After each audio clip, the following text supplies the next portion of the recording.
नमस्कार दोस्तों, कैसे हैं आप लोग। मेरे YouTube चैनल वंदना तरंग में आपका बहुत बहुत स्वागत है। चलिए आज की स्टोरी को शुरू करते हैं।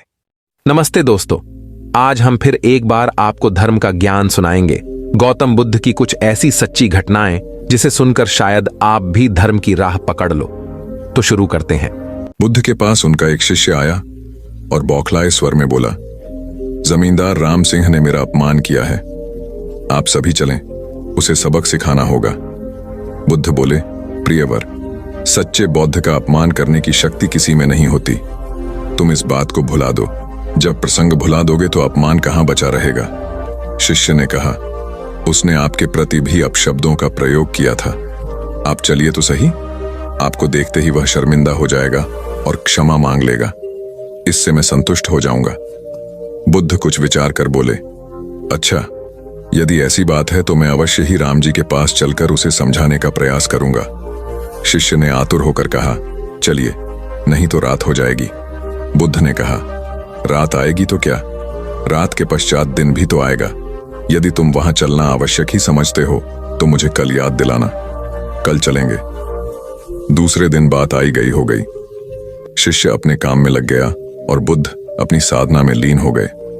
दोपहर होने पर बुद्ध ने शिष्य से पूछा, आज राम जी के पास चलना है। शिष्य ने कहा, नहीं, मैंने जब घटना पर फिर से विचार किया तो मुझे इस बात का आभास हुआ कि भूल मेरी ही थी। अब राम जी के पास चलने की कोई जरूरत नहीं है। बुद्ध ने मुस्कुराकर कहा, अगर हम तुरंत प्रतिक्रिया देने से बचें तो हमारे भीतर की कटुता समाप्त हो जाती है। शिष्य बुद्ध का आशय समझ उनके प्रति नतमस्तक हो गया। बुद्ध का एक शिष्य उनका उपदेश सुनकर भिक्षु हो गया। वह एक दिन नगर में भिक्षा मांगने गया। नियम था कि 3 घरों में भिक्षा मांगी जाती थी। बुद्ध के लगभग सारे शिष्य युवक थे। ये भिक्षु युवक भी शरीर से गठीला और सुंदर था। एक तो वह यौवन के रंग में रंगा हुआ था, अर्थात तन में आकर्षण था। दूसरा मन पवित्र था, अर्थात मन में ईश्वरीय शक्ति भरी हुई थी। जिसका तन और मन दोनों सुंदर है वह परमात्मा के निकट है। वह भिक्षु एक घर के सामने भिक्षा मांगने के लिए रुका। वह मकान वासवदंता नाम की एक वेश्या का था। वह भिक्षु की आवाज सुनकर तुरंत बाहर आई और द्वार पर देखा कि एक सुंदर नौजवान, जिसका शरीर गट्ठा हुआ है एवं उसका मुख एक अलौकिक आभा से युक्त है। उसको देखकर ऐसा लग रहा था कि वह भिक्षु युवक शांति और आनंद में डूबा हुआ है। वेश्या उसे देखकर हैरान रह गई, जबकि वह स्वयं भी बहुत सुंदर थी। सारा वैशाली नगर उसके पीछे घूमता था कि वह हमको स्वीकार कर ले, हमसे विवाह कर ले, पर वह किसी को भी स्वीकार नहीं करती थी। उस बलिष्ठ और सुंदर नौजवान भिक्षु को देखते ही वासवदंता उसे अपना दिल दे बैठी। उसने भिक्षु से कहा, घर के भीतर आओ, तनिक बैठो। भिक्षु ने इनकार कर दिया, देवी, मैं अभी नहीं आ सकता हूं। वेश्या ने कहा, भिक्षु कभी इनकार नहीं करते, कोई बुलाए तो जाना चाहिए। मेरे भवन के भीतर आओ। हे भिक्षु, अगर भीतर आओगे तो कुछ ना कुछ तो पाओगे ही। भिक्षु ने कहा, अगर कुछ देना है तो द्वार पर ही दे दो। उस वेश्या का दिल और दिमाग उस युवक के आकर्षण में बिल्कुल डूब चुका था। उसको कुछ सुनाई ही नहीं पड़ रहा था। वह भिक्षु कुछ क्षण रुककर आगे की ओर बढ़ गया। दासी ने आकर कहा, अब द्वार पर कोई नहीं है, भीतर चलो। वासवदंता को तंद्रा टूटी।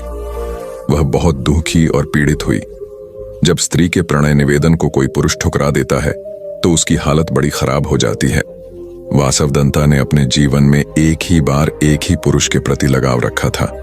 उसने भी इनकार कर दिया। दिल टूट गया। उसने नृत्य बंद कर दिया, गाना बंद कर दिया।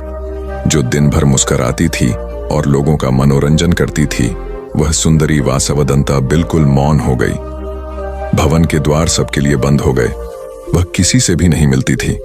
कई धनाढ्य लोगों के निमंत्रण आते थे, आओ हमारे उत्सव में खुशियां बिखेर दो, किंतु वह इनकार कर देती थी। एकांत को उसने अपने जीवन का साथी बना लिया। दासी अच्छा अच्छा भोजन बनाती थी, पर उसकी भूख और प्यास को वह भिक्षु मानो सदा के लिए ले गया हो। वासवदंता को रात दिन वह भिक्षु याद आता था।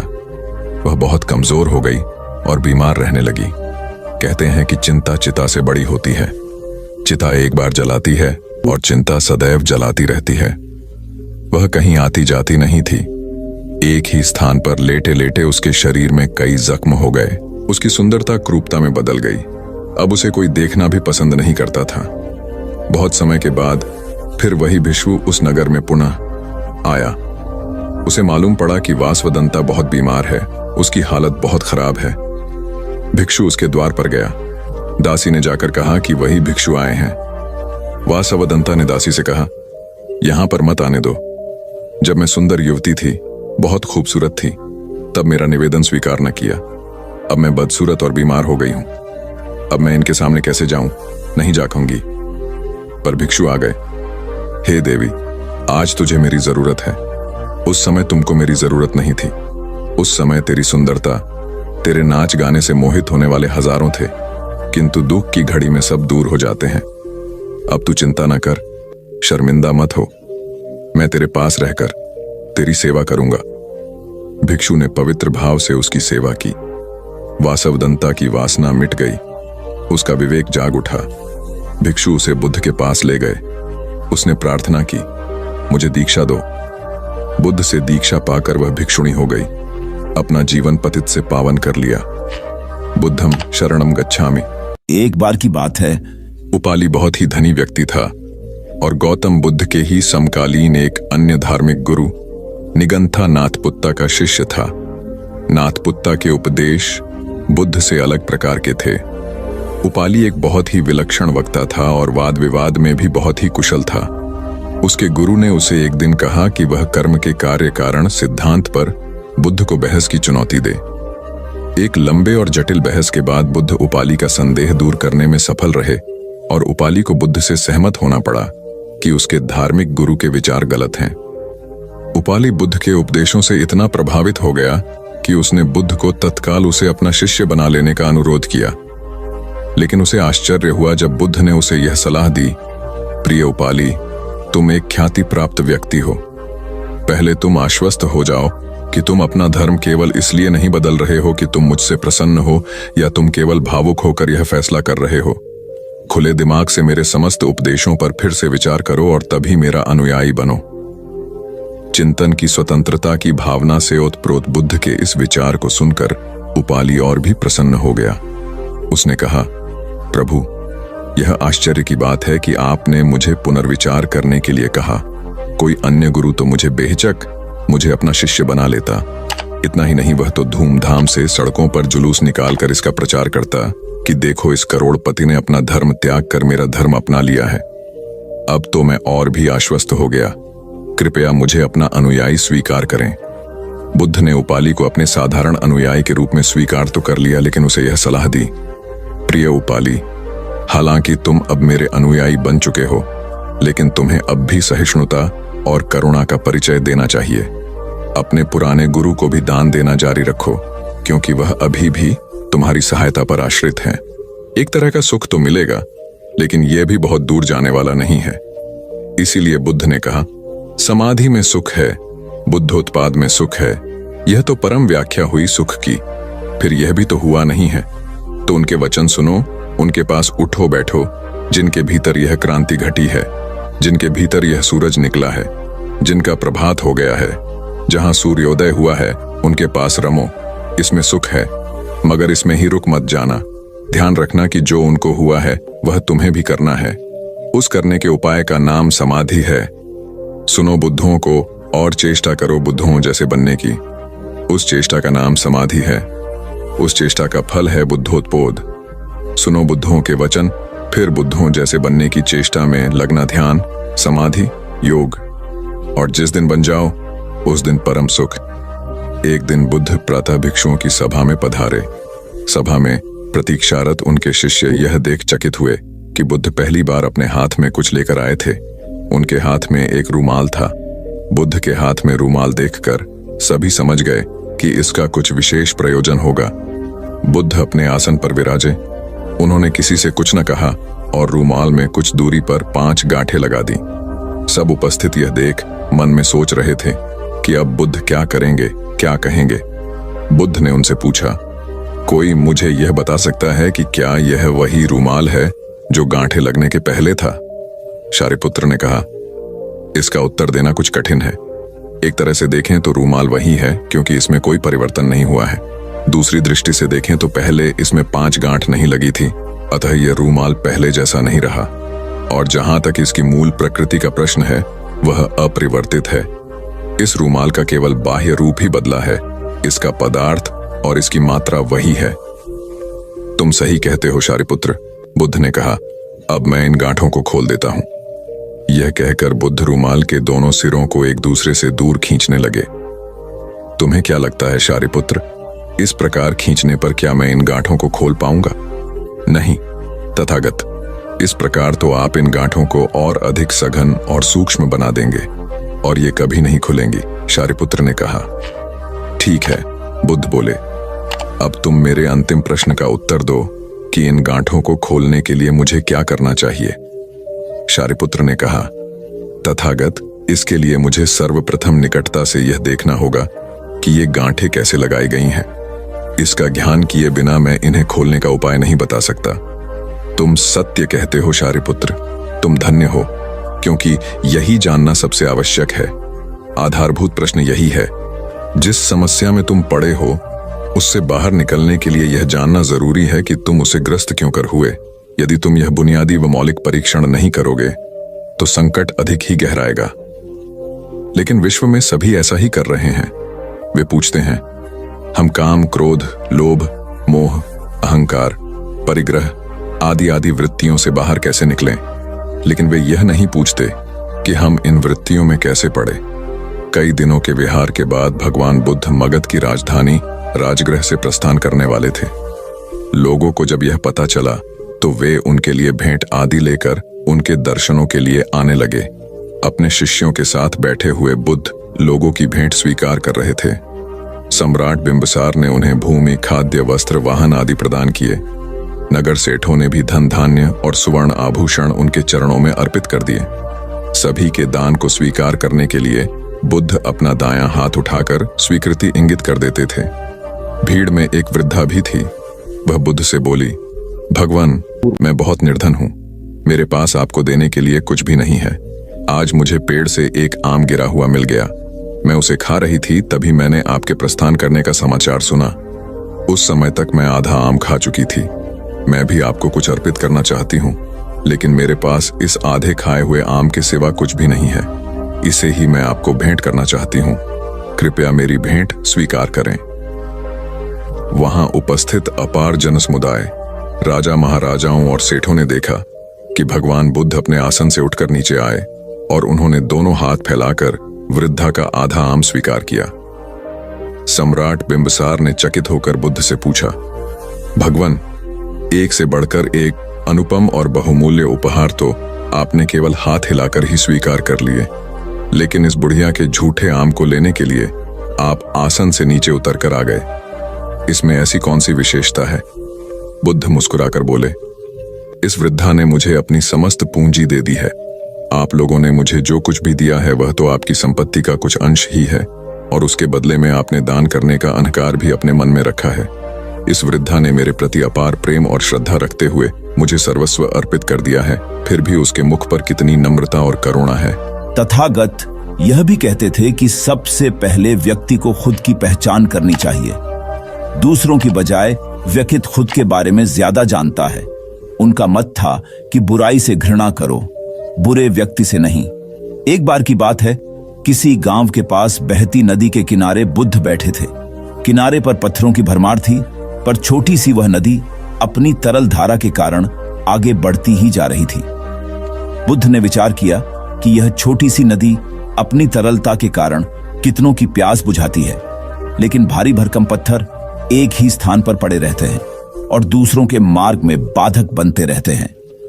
इस घटना की सीख यह है कि दूसरों के रास्ते में रोड़े अटकाने वाले खुद कभी आगे नहीं बढ़ पाते, परंतु जो दूसरों को सद्भाव और स्नेह देता है वह स्वयं भी आगे बढ़ जाता है। बुद्ध ऐसे ही विचारों में मगन थे कि तभी उन्होंने ग्रामीणों की एक भीड़ को अपनी ओर आते देखा। बड़ा शोर था और लोग किसी युवती के प्रति अपशब्द बोल रहे थे।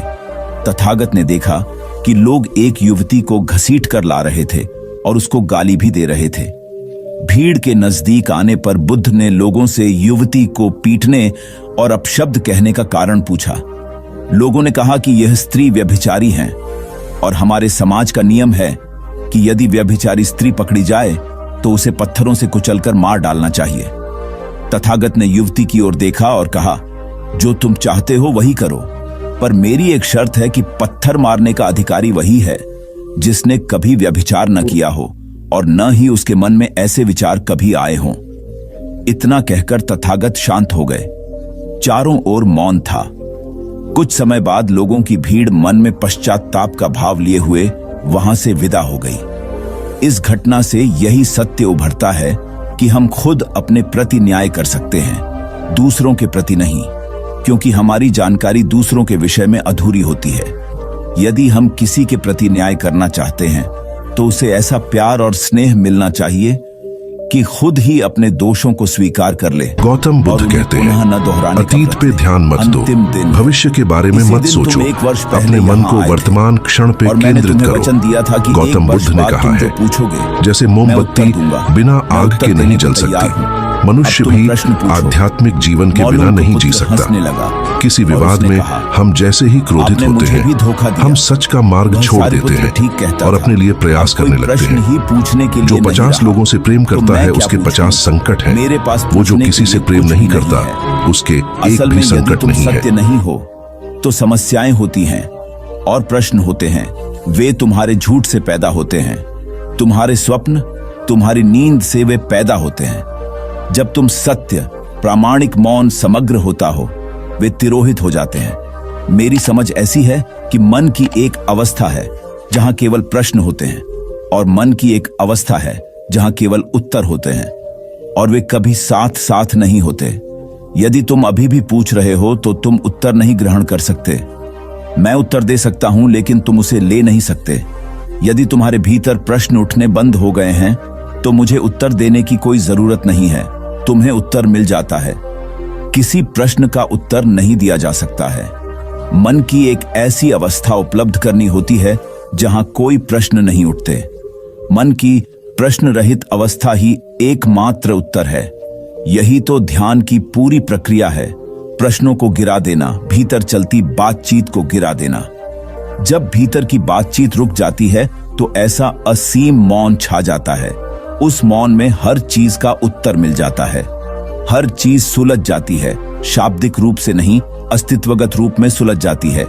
कहीं कोई समस्या नहीं रह जाती है। भीतर का कोलाहल रुक गया।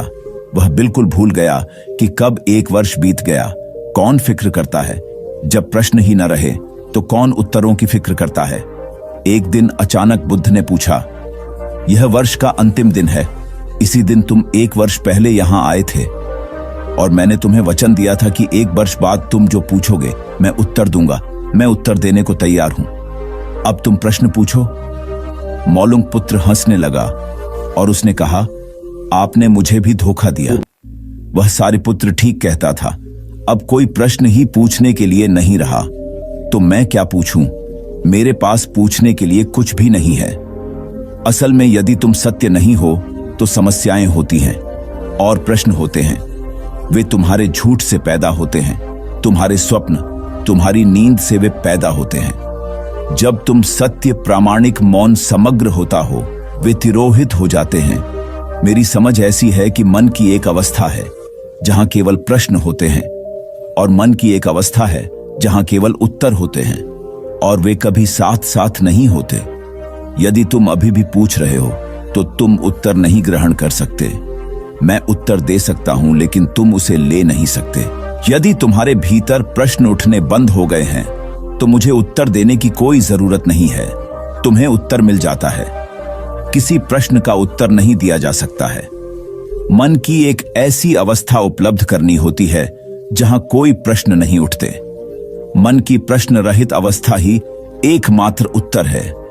यही तो ध्यान की पूरी प्रक्रिया है। प्रश्नों को गिरा देना, भीतर चलती बातचीत को गिरा देना। जब भीतर की बातचीत रुक जाती है तो ऐसा असीम मौन छा जाता है। उस मौन में हर चीज का उत्तर मिल जाता है। हर चीज सुलझ जाती है, शाब्दिक रूप से नहीं, अस्तित्वगत रूप में सुलझ जाती है। कहीं कोई समस्या नहीं रह जाती है। किसी की मौत तो नहीं हुई?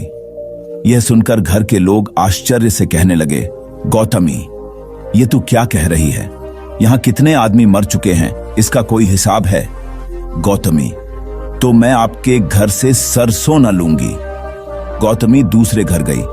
सब जगह उसे वही जवाब मिला। उसने समझा शायद सारे नगर में यही बात हो। उसे एकदम ध्यान आया कि बुद्ध भगवान ने शायद जानबूझकर ही मुझे सरसों मांगने के लिए भेजा है। वह शीघ्र ही अपने मृत पुत्र को नगर के बाहर श्मशान में ले गई। उसे अपने हाथ में लेकर बोली, प्रिय पुत्र, मैंने समझा था शायद तुम ही अकेले मरने के लिए पैदा हुए हो, लेकिन अब मुझे मालूम हुआ कि मौत सबके लिए है। जो पैदा हुआ है उसे एक न एक दिन अवश्य मरना है। इतना कहकर अपने पुत्र को श्मशान में रख वहां से लौट आई। लौटकर गौतमी बुद्ध के पास गई। बुद्ध ने पूछा, गौतमी, सरसों के दाने मिल गए? गौतमी, भगवान, सरसों नहीं चाहिए, उनका काम हो गया है। बजाय और भी कहीं अधिक बढ़ जाएंगी, क्योंकि किसी भी निर्दोष जीव को मारकर कोई भी व्यक्ति खुशी नहीं प्राप्त कर सकता। आपकी समस्या का हल निर्दोष जीवों को मारने से कैसे हो सकता है? आप राजा हैं, आपको सोच विचार कर निर्णय लेना चाहिए। अगर आप सच में अपनी मुश्किलों का हल चाहते हैं तो दिमाग से काम लीजिए। मुश्किलें तो आती जाती रहती हैं, यही जिंदगी का सच है। किसी निर्दोष जीव को मारने से समस्याएं नहीं समाप्त होंगी, बल्कि उसका हल आपको बुद्धि से ही निकालना होगा।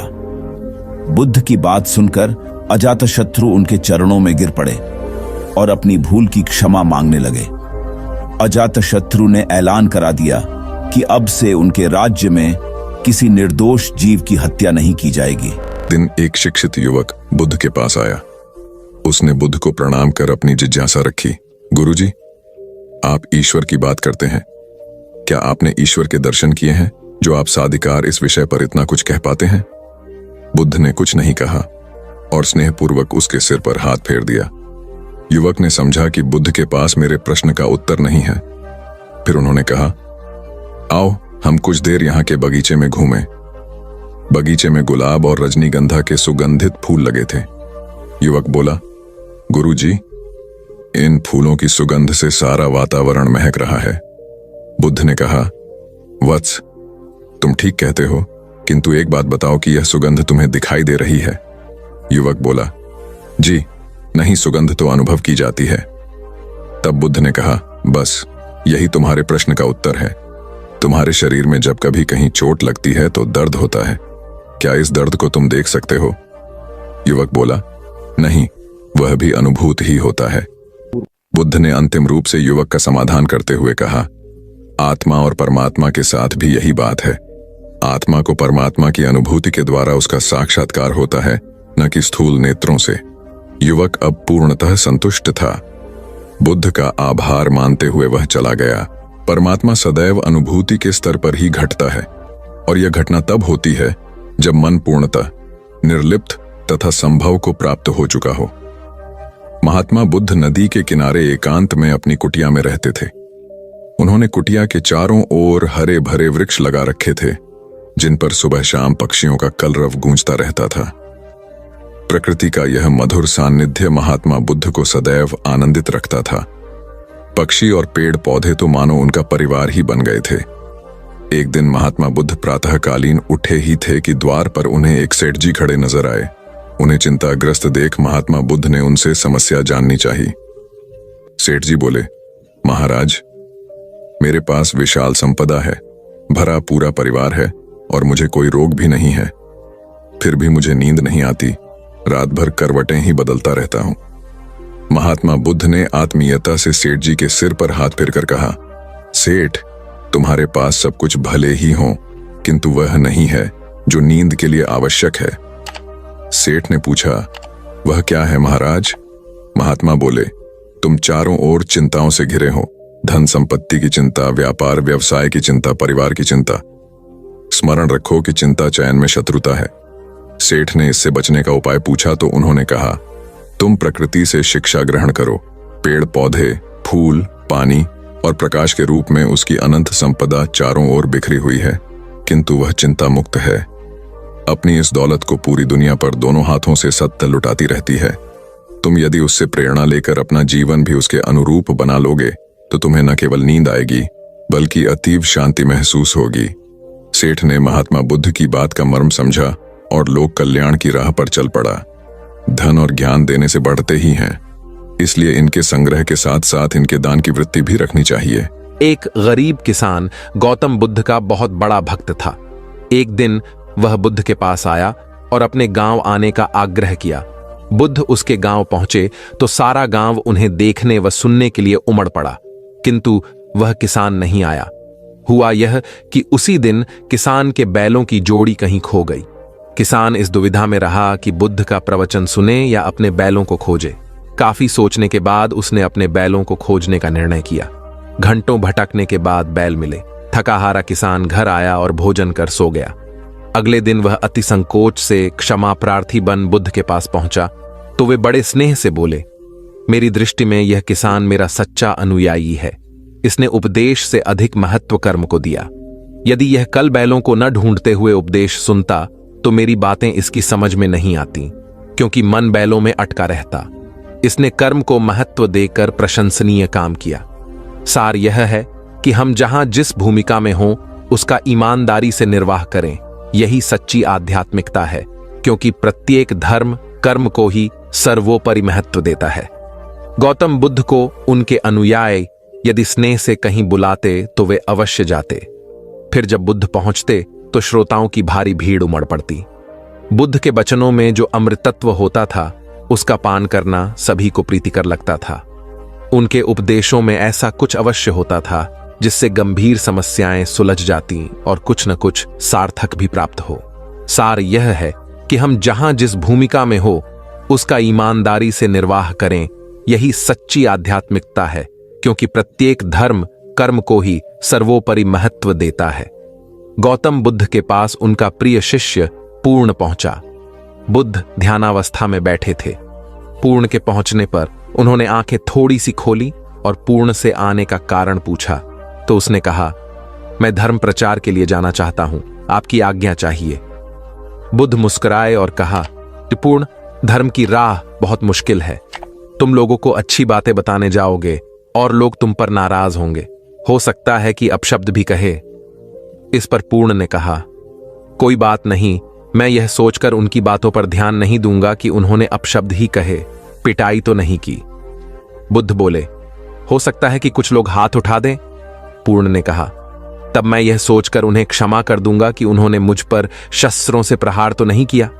बुद्ध फिर बोले, हे पूर्ण, हो सकता है कि कुछ लोग तुम पर शस्त्रों का भी उपयोग करें। पूर्ण ने उत्तर दिया, तब मैं यह सोचकर उनके प्रति कोई प्रतिकार की भावना नहीं रखूंगा कि उन्होंने मुझे मारा, पर जान से तो नहीं मार डाला, मुझे जीवित छोड़ दिया। बुद्ध ने फिर कहा, और यदि तुम्हारे प्राण ही ले लिए तब? पूर्ण ने तत्क्षण सिर झुकाकर कहा, तब मैं उनका आभारी रहूंगा कि उन्होंने धर्म के मार्ग पर मेरे प्राणों का उत्सर्ग करने में मेरी सहायता की। मैं उनके प्रति कृतज्ञ रहूंगा। तब बुद्ध ने आंखें खोली और आशीर्वाद देकर अनुमति दी तथा पूर्ण से कहा, अब तुम धर्म प्रचार करने के पात्र हो। जो किसी में भी कोई दोष न देखे वही सच्चा है। अच्छाई के मार्ग पर चलना बहुत मुश्किल काम है। जो इस राह पर चलता है उसके मार्ग में अनेक बाधाएं आती हैं, लेकिन जो व्यक्ति किसी में भी दोष न देखे वही बाधाओं को सहजता से पार कर अपने लक्ष्य को पूरा कर पाता है। एक बार गौतम बुद्ध जब वन से गुजर रहे थे तब एक राक्षसी हाथ में तलवार लेकर प्रकट हुई और कहा, अरे बुद्ध, आज तुम्हारे प्रेम को मेरी घृणा के सामने झुकना ही पड़ेगा। आज तुम्हारे जीवन का अंतिम दिन है। बुद्ध ने मुस्कुराते हुए उत्तर दिया, मैं घृणा, उपहास और द्वेष के आगे नतमस्तक नहीं होऊंगा। मैं निंदा, प्रशंसा अथवा उपहास किसी से भी प्रभावित नहीं होता। तुम मुझसे इतनी घृणा करती हो, पर मैं तो तुमसे भी प्रेम करता हूं। राक्षसी ने पूछा, तुम मुझसे प्रेम क्यों करते हो? बुद्ध बोले, मैं तुम्हें मां का रूप देख रहा हूं और मां तो प्रेम का रूप होती है, उसमें हिंसा हो ही नहीं सकती। इतना सुनते ही राक्षसी के हाथ से तलवार गिर पड़ी। हे बुद्ध, तुम धन्य हो। इतना कहते ही बहदेवी में बदल गई और अंतर्धान हो गई। दरअसल जो लोग दूसरों से द्वेष करते हैं, अंत में एक दिन घृणा उन्हें नष्ट कर देती है। घृणा से घिरे हुए लोगों को एक दिन घृणा ले डूबती है। प्रेम सत्य के आवरण से ढका होता है। सत्य से जुड़ा हुआ व्यक्ति सदैव आनंद में जीता है। सत्य को केवल अपने तक सीमित मत रखो, उसे अपने कर्मों में ढालना होगा। सत्य रूपी गुलाब की खुशबू है कर्म। अपने कर्म को प्रेम और सत्य में डुबोकर करो। प्रेम और सत्य मनुष्य को विकास की ओर ले जाते हैं। ध्यान रहे कि ये दोनों मार्ग ईश्वर की ओर जाते हैं।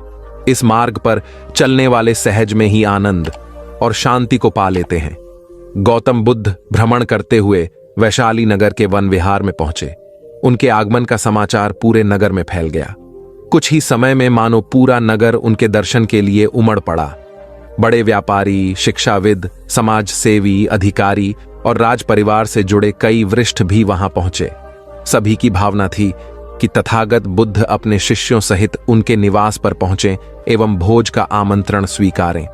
बुद्ध सभी के निवेदन को सुन रहे थे और स्वभावगत मुस्कान के साथ आमंत्रण का आभार व्यक्त कर रहे थे। तभी वैशाली की यात गणिका आम्रपाली भी वहां पहुंची। वह बुद्ध की शिक्षा से प्रेरित होकर बहुत पहले ही अपनी गणिका वृत्ति त्याग चुकी थी। उसने भी बुद्ध को भोजन का आमंत्रण दिया। बुद्ध ने तत्काल उसे स्वीकार किया और अगले दिन भिक्षुओं सहित उसके घर आने की सहमति दे दी। बुद्ध के एक शिष्य को यह बात अच्छी नहीं लगी कि इतने सारे वरिष्ठों के निवेदन के बावजूद बुद्ध ने आम्रपाली का आमंत्रण स्वीकारा। शिष्य की दृष्टि में आम्रपाली गणिका होने से घृणित कर्म से जुड़ी रही थी। जब सभी लोग चले गए तब शिष्य ने पूछा, भगवान, इतने लोगों ने आपको न्योता दिया, फिर आपने आम्रपाली का ही आमंत्रण क्यों स्वीकारा? बुद्ध ने कहा, माना वह गणिका थी, लेकिन पश्चाताप की अग्नि में तपकर वह निर्मल हो चुकी है। यदि कोई व्यक्ति इस निर्मलता को प्राप्त कर ले तो वह उनसे भी श्रेष्ठ हो जाता है, जो ऐसे किसी घृणित कर्म में लीन न रहे हों। ऐसे व्यक्ति का आमंत्रण स्वीकारने में संकोच नहीं होना चाहिए। कोई व्यक्ति जब तक बुरे कामों में संलग्न रहता है तब तक उससे दूरी रहे तो ठीक है, लेकिन जो बुरे कामों को छोड़ दे उसे स्वीकार करने में संकोच नहीं करना चाहिए। इससे उसकी अच्छाई की ओर बढ़ने की भावना को बल मिलता है। गौबुद्ध के जीवन की एक घटना है। उन्होंने नियम बना रखा था कि वे अपने संघ में स्त्रियों को स्थान नहीं देंगे।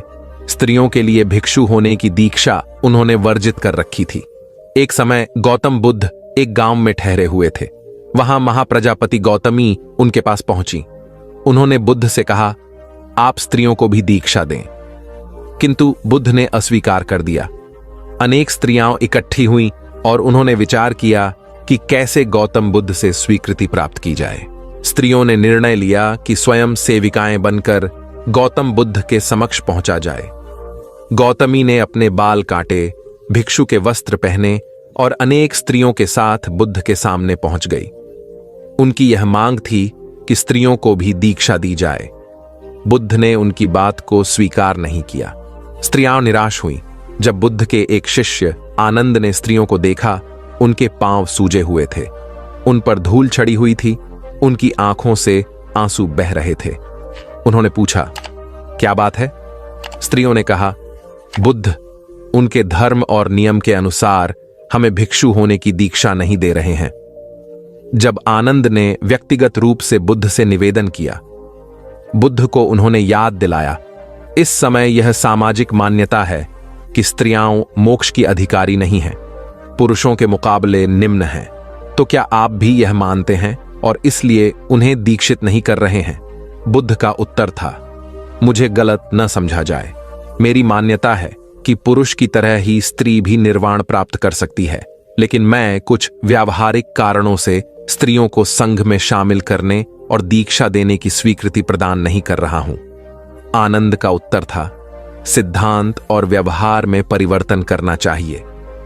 बुद्ध को बात जच गई और उन्होंने यह घोषणा की, जो स्त्रियां भिक्षु होना चाहेंगी उन्हें कुछ नियमों का पालन करना होगा। स्त्रियों ने स्वीकार किया और तब से स्त्रियां भी बौद्ध बनने लगीं। गौतम बुद्ध एक बार अपने शिष्यों के साथ प्रवास पर निकले। एक नगर से दूसरे नगर तक जाने की राह में वन पड़ता था। वन क्षेत्र में प्रवेश करने के साथ ही कुछ दूर चलने पर बुद्ध एक जगह रुक गए। पीछे आ रहे शिष्यों का समूह भी उन्हें देख उसी स्थान पर रुका, लेकिन वहां रुके रहना शिष्यों के लिए मुश्किल हो गया, क्योंकि सामने एक क्षत विक्षत शव पड़ा था और उसकी दुर्गंध वातावरण में फैल रही थी। शिष्यों ने अपने वस्त्र से नाक बंद कर ली, लेकिन बुद्ध शव की ओर टकटकी लगाए देखते रहे। एक शिष्य ने साहस कर विनम्रतापूर्वक गौतम बुद्ध से अनुरोध किया, भगवान, यहां से शीघ्र चलना ही उचित होगा। यहां शव पड़ा है और बहुत दुर्गंध आ रही है। बुद्ध मुस्कुराए और शिष्यों की ओर उन्मुख होते हुए बोले, बताइए, इस सब में सौंदर्य दिखाई देता है? शिष्यों ने कहा, भगवान, यह कैसा प्रश्न है? सौंदर्य और शव में? जीवन था तब तक सौंदर्य, अब तो सब समाप्त हो गया। बुद्ध ने शव की ओर इशारा करके बताया, देखो, जब कभी यह व्यक्ति जीवित रहा होगा, इसकी दंत पंक्तियां अद्वितीय रही होंगी। मृत्यु के बाद भी इसके दंत देखकर यही साबित होता है। वहां खड़े सभी शिष्यों ने दृष्टि डाली तो पाया बुद्ध सही कह रहे थे। तब शिष्यों को भान हुआ कि शव में भी अच्छाई हो सकती है। दरअसल सौंदर्य निर्जीव में भी नजर आ सकता है। केवल शर्त यह है कि दृष्टि बुद्ध के समान बुराई में भी अच्छाई देखने वाली होनी चाहिए। गुलाब की एक शाखा में फूल की तुलना में कांटे ही अधिक होते हैं, पर हम फूल चुनते हैं, कांटे नहीं। ठीक इसी तरह किसी में 100 बुराइयां नहीं, अच्छाई देखनी चाहिए। प्राचीन सियालकोट में एक बार बौद्धों का बहुत बड़ा भिक्षु संघ आया। इस संघ को एक ऐसे वेद पाठी ब्राह्मण के विषय में झांत हुआ जो इतना रूढ़िवादी था कि किसी अवैदिक पंडित की छाया भी स्वयं पर नहीं पड़ने देता था। उसे सुधारने का बीड़ा एक भिक्षु ने उठाया। अगले दिन वह अपना भिक्षा पात्र लेकर ब्राह्मण के घर पहुंच गया और पूछा, कुछ आहार पानी की सुविधा है? उसकी बात सुनकर घर के सभी लोग मौन रहे और उसकी ओर घृणा की दृष्टि से देखा। भिक्षु लौट आया। दूसरे दिन फिर गया और वही प्रश्न दोहराया। इस बार भी उसे चुप्पी और तिरस्कार का सामना करना पड़ा। वह पुनः लौट गया। एक दिन जब वह ब्राह्मण के घर पहुंचा तो ब्राह्मण वहां नहीं था। नित्य आने जाने से ब्राह्मणी का मन पसीज गया। वह बोली, मैं तो तुम्हें आहार पानी दे दूं, किंतु पंडित जी की नाराजगी के कारण विवश हूं। भिक्षु ने कहा, कोई बात नहीं बहन, मैं अपना काम करता हूं, तुम अपना काम करो। वापस लौटते हुए भिक्षु को ब्राह्मण मिल गया। उसने भिक्षु को खूब खरी खोटी सुनाई। तब भिक्षु ने कहा, इतने दिनों तक आपके घर से कुछ नहीं मिला, किंतु आज आपकी पत्नी ने नहीं दी है। अब किसी दिन हां भी मिल जाएगा। ब्राह्मण थोड़ा शांत हुआ और बोला, यह क्रम कब तक जारी रखोगे? भिक्षु ने उत्तर दिया, जब तक जीवित हूं। उसका धैर्य देख ब्राह्मण का अहंकार पिघल गया और उसने भिक्षु से क्षमा मांगी। वस्तुतः धैर्य व सहिष्णुता के बल पर बड़ी से बड़ी प्रतिकूलता को अनुकूलता में बदला जा सकता है। गौतम बुद्ध संन्यास ग्रहण कर चुके थे और उन्होंने अपना जीवन दूसरों की सेवा तथा जन कल्याण को समर्पित कर दिया था। गौतम बुद्ध अनेक स्थानों की यात्रा करते और अपने अनमोल उपदेशों से लोगों का नैतिक जीवन सुधारने का प्रयास करते। बुद्ध अनेक कथाओं और उदाहरणों के माध्यम से अपनी बात जनता के समक्ष रखते, जो सीधे उसके हृदय में उतर जाती। स्वयं अपना जीवन भी गौतम बुद्ध ने इतना आदर्श बना लिया था कि सादगी और समानता का वे प्रत्यक्ष उदाहरण बन गए थे। एक बार एक धनी सेठ ने उनसे भिक्षाटन हेतु अपने घर आने का आग्रह किया। बुद्ध ने सहर्ष इस प्रस्ताव को मान लिया। सेठ ने मेवों की खीर बनवाई थी। गौतम बुद्ध उसके घर पहुंचे और गोबर से भरा कमंडल आगे बढ़ाते हुए खीर उसमें डालने के लिए कहा। अस्वच्छ कमंडल देख सेठ ने उसे पहले धोया और फिर उसमें खीर भरकर बुद्ध के हाथ में दे दिया। यह देख बुद्ध ने सेठ से कहा, हमारे आशीर्वाद को भी यदि आप खीर जितना ही मूल्यवान समझते हो तो उसे रखने के लिए मन रूपी पात्र को भी शुद्ध व पवित्र करो। गोबर जैसी मलिनता अपने अंतस के भीतर भरे रखने पर यह दान धर्म आपके किसी काम ना आ सकेगा। यह सुनकर सेठ की आंखें खुल गईं और उसने अपने पात्र अर्थात अंतर्मन में भरे दुर्गुणों से मुक्ति पाने का निश्चय किया। सार यह है कि धार्मिक कर्मकांड, तीर्थ स्थलों की यात्रा, व्रत उपवास और दानादि तभी सार्थक व पुण्यदायी होते हैं जबकि मन विकार रहित और भावना शुद्ध हो। भगवान बुद्ध के प्रवचन सुनने के लिए एक व्यक्ति नियमित रूप से आता था। इस प्रकार उसे 1 माह हो चुका था, किंतु उसके जीवन पर कोई प्रभाव नहीं पड़ा। भगवान बुद्ध उपदेश में कहते थे कि धर्म पर चलो, अपने जीवन से राग द्वेष को दूर करो, काम, क्रोध, लोभ, मोह और अहंकार से सदा दूर रहो। बुद्ध के उपदेशों से लोगों को बहुत शांति मिलती थी, किंतु उस व्यक्ति का मन अशांत रहता था। एक दिन उसने बुद्ध से जाकर कहा, हे प्रभु, मैं 1 माह से आपका उपदेश सुन रहा हूं, किंतु उसका तनिक भी असर मेरे आचरण पर नहीं पड़ा। मैं बहुत परेशान हूं, मुझे क्या करना चाहिए? बुद्ध उनकी बात सुनकर बोले, तुम कहां के रहने वाले हो? उसने कहा, श्रावस्ती का। बुद्ध ने अगला प्रश्न किया, वह यहां से कितनी दूर है? उसने अनुमान से बता दिया। बुद्ध ने पुनः जिज्ञासा प्रकट की, कितना समय लगता है? उस व्यक्ति ने हिसाब लगाकर बता दिया।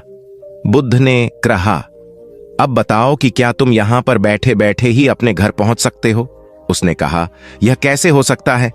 वहां पहुंचने के लिए तो चलना होगा। तब बुद्ध ने बड़े प्रेम से उसे समझाया, जैसे चलने पर ही पहुंचा जा सकता है, वैसे ही अच्छी बातों पर अमल करने से ही लाभ होता है। हे प्यारे, तुम मेरे ज्ञान के साथ अपने कर्म को जोड़ दो, तब तुमको उत्तम फल मिलेगा। उस व्यक्ति को अपनी गलती समझ में आ गई। उसने अपने जीवन में सुधार कर लिया, जिससे उसका जीवन सदाचारी बन गया। एक छोटी सी नदी थी, उसके दोनों किनारों पर लोग रहते थे। नदी के पानी से दोनों ओर के लोग अपना अपना काम चलाते थे और सुखमय जीवन बिताते थे। एक बार संयोग से पानी को लेकर दोनों पक्षों में तनातनी हो गई। वे एक दूसरे पर आरोप लगा रहे थे कि तुम ज्यादा पानी ले रहे हो। जब आपसी बातचीत में मामला नहीं निपटा तो वे मरने मारने पर उतारू हो गए। उनके पास जो भी हथियार थे उन्हें तत्काल निकाल लाए और एक दूसरे पर टूट पड़ने को आमादा हो गए। तभी किसी ने जाकर भगवान बुद्ध को सूचना दी। उन्होंने दोनों पक्षों के प्रतिनिधियों को बुलाया और तकरार का कारण पूछा। दोनों प्रतिनिधियों ने अपना अपना पक्ष रखा। बुद्ध ने दोनों की बातें सुनी और मुस्कुराकर कहा, तो तुम लोग क्या करोगे? दोनों प्रतिनिधियों ने आवेश में आकर कहा, हम खून की नदियां बहा देंगे। भगवान बुद्ध ने कहा, तो तुम्हें खून चाहिए? उन लोगों ने हतप्रभ होकर बुद्ध की ओर देखा, फिर बोले, नहीं, हमें पानी चाहिए। भगवान बुद्ध ने कहा, तो तुम्हें खून चाहिए? उन लोगों ने हतप्रभ होकर बुद्ध की ओर देखा, फिर बोले, नहीं, हमें पानी चाहिए। तब सहज भाव से बुद्ध ने कहा, खून बहाकर खून मिलेगा, पानी कैसे पाओगे? कुछ ठहर कर आगे बुद्ध बोले, याद रखो, हिंसा हिंसा को बढ़ाती है, बैर बैर को बढ़ाता है। नदी से ही सीख लो कि वह किसी से लड़ती नहीं, वह निश्चल भाव से अपने जल का सभी के लिए दान करती है। बुद्ध के शब्दों ने जादू जैसा काम किया और दोनों पक्षों की समस्या का सहज रूप से समाधान हो गया। दोनों पक्ष मिल बांटकर पानी का उपयोग करने लगे। कुल बुद्ध एक दिन वैशाली में प्रवचन दे रहे थे। विशाल जनसमूह उन्हें अत्यंत शांति और तन्मयता से सुन रहा था। कहीं कोई शोर नहीं था, मात्र बुद्ध की वाणी गूंज रही थी। बुद्ध के शिष्यों के साथ उपस्थित लोग बुद्ध के अमृत वचनों का पान पूर्ण एकाग्रता से कर रहे थे। तभी उस शांत वातावरण में खलल उत्पन्न करती एक व्यक्ति की जोरदार आवाज आई, आज मुझे सभा में बैठने की अनुमति क्यों नहीं दी गई? बुद्ध उस व्यक्ति का चिल्लाना सुनकर भी मौन रहे। उस व्यक्ति ने पुनः चिल्लाकर यही प्रश्न पूछा। बुद्ध ने नेत्र बंद कर लिए। उनका एक शिष्य बोल उठा, भगवान, बाहर खड़े अपने इस शिष्य को अंदर आने की अनुमति दीजिए। बुद्ध ने नेत्र खोलकर कहा, नहीं, यह अस्पृश्य है। शिष्यगण बुद्ध के मुंह से अस्पृश्य शब्द सुनकर विस्मित हुए और उन्होंने पूछा, वह अस्पृश्य क्यों? कैसे? भगवान, आपके धर्म में तो जात पात का भेद नहीं है। बुद्ध बोले, आज यह क्रोध में आया है। क्रोध से जीवन की एकता भंग होती है। क्रोध ही मानसिक हिंसा करता है। किसी भी कारण से क्रोध करने वाला अस्पृश्य है। उसे कुछ देर तक स्मरण कर लेना चाहिए कि अहिंसा परम धर्म है। कथा का उपदेश यह है कि क्रोध एक असात्विक भाव है जो कर्ता और भोक्ता दोनों के लिए हानिकारक होता है। इससे बचते हुए शांति से विचारने व कार्य करने की प्रवृत्ति अपनानी चाहिए। शांत मन और मस्तिष्क ही विवेकपूर्ण निर्णय लेने में सक्षम होते हैं। बौद्ध संघ के एक भिक्षु को कोई गंभीर रोग हो गया। उसकी हालत इतनी खराब हो गई कि वह चल फिर भी नहीं सकता था और मलमूत्र में लिपटा पड़ा रहता था। उसकी यह हालत देख उसके साथी भिक्षु भी उसके पास नहीं आते और घृणा से मुंह फेरकर आसपास से निकल जाते थे। कुछ दिनों बाद बुद्ध को यह बात पता चली तो वे तत्काल अपने प्रिय शिष्य आनंद के साथ उस भिक्षु के पास पहुंचे। उसकी दयनीय दशा से उन्हें घोर कष्ट हुआ। उन्होंने भिक्षु से पूछा, तुम्हें कौन सा रोग हुआ है? भिक्षु बोला, भगवान, मुझे पेट की बीमारी है। बुद्ध ने स्नेह से उसके सिर पर हाथ फेरते हुए प्रश्न किया, क्या तुम्हारी परिचर्या करने वाला कोई नहीं है? भिक्षु की ना सुनते ही बुद्ध ने आनंद से कहा, पानी लेकर आओ, हम लोग पहले इसका शरीर स्वच्छ करेंगे। आनंद पानी लेकर आए। फिर बुद्ध ने भिक्षु के शरीर पर पानी डाला और आनंद ने उसके मल मूत्र को साफ किया। अच्छी तरह धो पोंछकर बुद्ध ने भिक्षु के सिर को पकड़ा और आनंद ने पैरों को। इस प्रकार उसे उठाकर चारपाई पर लिटा दिया। फिर बुद्ध ने सारे भिक्षुओं को एकत्रित कर उन्हें समझाया, भिक्षुओं, तुम्हारे माता नहीं, पिता नहीं, भाई नहीं, बहन नहीं जो तुम्हारी सेवा करेंगे। यदि तुम परस्पर एक दूसरे की सेवा और देखभाल नहीं करोगे तो फिर कौन करेगा? याद रखो, जो रोगी की सेवा करता है वह ईश्वर की सेवा करता है। दीनहीन के प्रति करुणा व सेवा का भाव इस जगत को बुद्ध का सबसे बड़ा संदेश है, जो प्रत्येक देश, काल, परिस्थिति में प्रासंगिक है। गौतम सिद्धार्थ बुद्धत्व प्राप्त करके महात्मा बुद्ध बन गए। सत्य, अहिंसा और दया की मूर्ति बुद्ध अपने शिष्यों के साथ एक गांव में पहुंचे। कुछ अज्ञानी लोग उनके विरोधी थे। वे बुद्ध को अपशब्द कहने लगे। बुद्ध के शिष्यों को बहुत बुरा लगा, मगर बुद्ध ने उन्हें समझाया, ये लोग तो केवल अपशब्द ही कह रहे हैं। अगर ये पत्थर भी मार रहे होते तो भी मैं कहता कि मारने दो। मैं जानता हूं कि ये लोग कुछ कहना चाहते हैं, लेकिन क्रोध के मारे वह कह नहीं पा रहे हैं। 10 साल पहले यदि यही लोग मुझे गाली देते तो मैं इन्हें भी गाली देता, लेकिन अब तो लेन देन से मुक्ति मिल चुकी है। क्रोध से अपशब्द निकलते हैं। यहां तो क्रोध भवन कब का ढह चुका है। अपशब्द कहने वाले बड़ी मुश्किल में पड़ गए। तभी बुद्ध ने अपने शिष्यों से पूछा, इस गांव में कुछ लोग अपशब्द कह रहे हैं, इन्हें बताओ कि वहां के लोग फल और मिठाइयां लेकर आए थे। बुद्ध ने पूछा, फिर मैंने क्या किया था? शिष्यों ने बताया, आपने सारे फल और मिठाइयां यह कहकर वापस कर दी कि अब लेने वाला विदा हो चुका है, इन्हें वापस ले जाओ। आपने कहा था कि 10 साल पहले आते तो मैं सारे उपहार ले लेता। बुद्ध ने पूछा, फिर उन लोगों ने मिठाइयों का क्या किया होगा? शिष्यों ने बताया, गांव में बांट दी होगी। बुद्ध बोले, उन लोगों ने मिठाइयां गांव में बांट दी, लेकिन मैं उन लोगों से कहूंगा कि अपशब्द में न बांटें। बुद्ध फिर बोले, ये लोग अपशब्दों के थाल सजाकर लाए हैं, लेकिन ये गलत आदमी के पास आ गए हैं। ये मुझसे क्रोध नहीं करवा सकते। ठीक खूंटी की तरह जो किसी को नहीं टांगती, लोग उस पर वस्त्र टांग देते हैं। एक बार जैतवन के सभी ग्रामवासी भगवान बुद्ध के दर्शन करने और उपदेश सुनने के लिए एकत्र हुए। उस समय महाकश्यप, मौदगल्यायन, सारिपुत्र, चुंद और देवदत्त जैसे प्रबुद्ध जन बुद्ध के साथ धर्म विषय गंभीर चर्चा में तन्मय थे। ग्रामवासी थोड़ा ठिठक कर खड़े हो गए, क्योंकि इतने ज्ञानी जनों के बीच उन सभी को असहज सा महसूस हो रहा था। कुछ देर बाद बुद्ध की दृष्टि इन ग्रामवासियों पर पड़ी। उन्होंने तुरंत धर्म चर्चा रोक दी। प्रबुद्ध जन बुद्ध के इस व्यवहार पर चकित हो उठे और प्रश्नात्मक दृष्टि से उनको ओर देखा। बुद्ध अनाथ पिंडक नामक जिज्ञासु से बोले, भद्र, उठो, सामने ब्राह्मण मंडली खड़ी है, उन्हें आसन दो और आतिथ्य की सामग्री ले आओ। अनाथ पिंडक ने पीछे मुड़कर देखा तो उसे ब्राह्मण मंडली तो कहीं नहीं दिखी। मैले कुचैले या फटे वस्त्रों में खड़े ग्रामवासियों का झुंड दिखाई दिया। पिंडक ने शक्ति स्वर में कहा, देव, उन लोगों में एक भी ब्राह्मण नहीं है। ये सभी तो निम्न जाति के हैं, कई तो इनमें शूद्र हैं। बुद्ध गंभीर होकर बोले, पिंडक, जो व्यक्ति सदा श्रद्धावान है वह ब्राह्मण ही है। ये लोग प्रयोजन के लिए भावयुक्त होकर आए हैं, इसलिए इस समय तो ये ब्राह्मण ही हैं। अत तुम इनका समुचित सत्कार करो। कथा का इंगित यह है कि व्यक्ति जन्म से नहीं, कर्म से ब्राह्मण होता है। जो सद्गुणी हों और सत्कर्मी हों, वे शूद्र जाति में जन्मने के बावजूद ब्राह्मण हैं तथा उसी रूप में उनका आदर किया जाना चाहिए। यदि जीवन का संतुलन बिगड़ा और थकान आई तो समझ लीजिए कि बीमारी आई, और यदि वापस ऊर्जा अर्जित करने के लिए विश्राम किया जा रहा है तो ऐसी थकान वरदान भी साबित हो सकती है। इन दिनों जिस तरह की हमारी जीवन शैली है, इसमें असंतुलन बहुत अधिक है।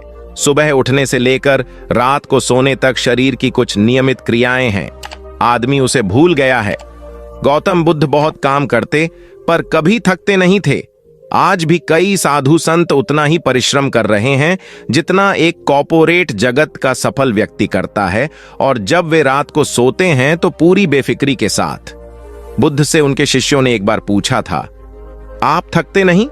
बुद्ध का उत्तर था, जब मैं कुछ करता ही नहीं तो थकूंगा कैसे? बात सुनने में अजीब लगती है लेकिन है बड़ी गहरी। अध्यात्म ने इसे साक्षी भाव कहा है, स्वयं को करते हुए देखना। यह वह स्थिति होती है जब तन सक्रिय और मन विश्राम की मुद्रा में होता है। आज ज्यादातर लोग असमय, अकारण थक जाते हैं, जिसका एक बड़ा कारण असंतुलित जीवन है। एक होता है थकान को महसूस करना और दूसरा है स्वाभाविक थकान। जिस समय आपकी रुचियों, इच्छाओं और मूल स्वभाव में धीमापन आने लगे, अकारण चिड़चिड़ाहट हो जाए, समझ लें कि यह थकान बीमारी है। इसलिए प्रतिदिन योग, प्राणायाम और ध्यान करें। ये क्रियाएं अपने आप में एक विश्राम है, करने वाला कोई और है, हम तो महज उसके हाथों की कठपुतली हैं। यह मनोभाव भी थकान को मिटाएगा। क्या दिक्कत है ऐसा सोच लेने में? महात्मा बुद्ध ज्ञान प्राप्ति के लिए घोर तप में लगे थे। उन्होंने शरीर को काफी कष्ट दिया, यात्राएं की, घने जंगलों में कठिन साधना की, पर आत्मज्ञान की प्राप्ति नहीं हुई। निराश हो बुद्ध सोचने लगे, मैंने अभी तक कुछ भी प्राप्त नहीं किया, अब आगे क्या कर पाऊंगा? निराशा, अविश्वास के इन नकारात्मक भावों ने उन्हें क्षुब्ध कर दिया।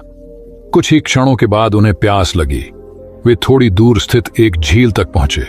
वहां उन्होंने एक दृश्य देखा कि एक नन्ही सी गिलहरी के 2 बच्चे झील में डूब गए। पहले तो वह गिलहरी जड़वत बैठी रही, फिर कुछ देर बाद उठकर झील के पास गई, अपना सारा शरीर झील के पानी में भिगोया और फिर बाहर आकर पानी झाड़ने लगी। ऐसा वह बार बार करने लगी। बुद्ध सोचने लगे कि इस गिलहरी का प्रयास कितना मूर्खतापूर्ण है। क्या कभी यह इस झील को सुखा सकेगी?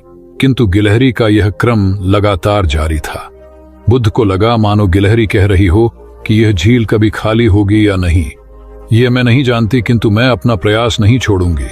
अतः उस छोटी सी गिलहरी ने भगवान बुद्ध को अपने लक्ष्य मार्ग से विचलित होने से बचा लिया। वे सोचने लगे कि जब यह नन्ही गिलहरी अपने लघु सामर्थ्य से झील को सुखा देने के लिए दृढ़ संकल्पित है तो मुझ में क्या कमी है? मैं तो इससे 1000 गुना अधिक क्षमता रखता हूं।